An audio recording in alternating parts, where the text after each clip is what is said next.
for the magic of snow. Margot wakes up one winter morning to find the world blanketed in white. She excitedly puts on her warmest clothes and boots, eager to go outside and play in the fresh snow. As she steps outside, she is greeted by the crisp, cold air and the peaceful silence of the winter morning.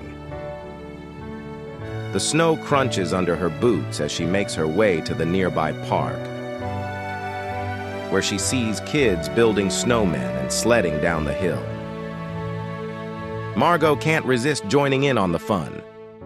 She helps build a snowman, giving it a carrot nose and a hat made of twigs. She then grabs a sled and races down the hill, feeling the rush of cold wind against her face. After hours of playing in the snow, Margot is feeling tired but content.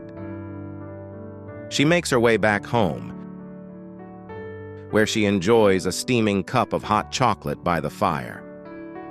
As she watches the snow fall gently outside her window, she can't help but feel grateful for such a beautiful winter day. And as she drifts off to sleep that night, dreaming of more snow adventures to come, Margot knows that she will always have a special place in her heart for the magic of snow.